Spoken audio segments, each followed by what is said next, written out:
In this video, I want to have a look at writing recurring decimals as fractions.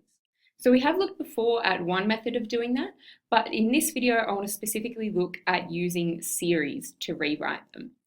So any recurring decimal can be rewritten as a geometric series, and then we can use the limiting sum to find the value of that recurring decimal as a fraction.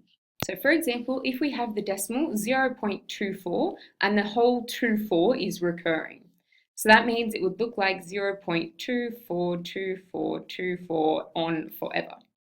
So what we're going to write instead is we're going to write 0.24 recurring, and we're going to break it into chunks of where it's recurring.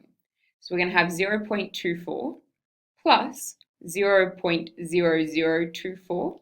So this first term is these ones, and then this one is the next 2 and the 4, and then we plus 0.000024, and we would keep going on forever.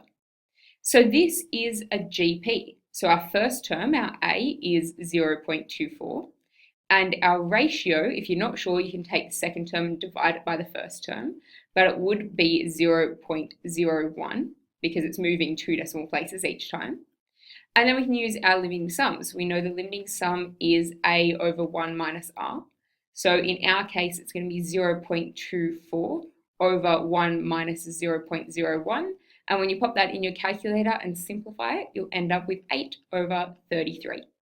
And you can always put this fraction back into your calculator and then convert it to a decimal just to double check that you've done it correctly.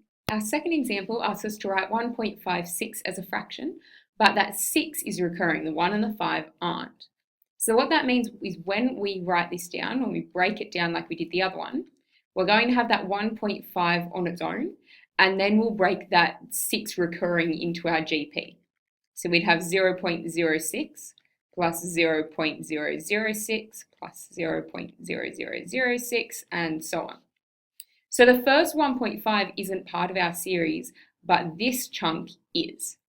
So what we're going to do, we're going to end up with 1.5 plus the limiting sum of that. So in that series, our first term is 0.06 and our common ratio is 0.1.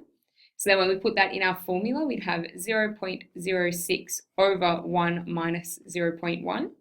And when you put that whole thing in your calculator, you're going to end up with 1 and 17 over 30.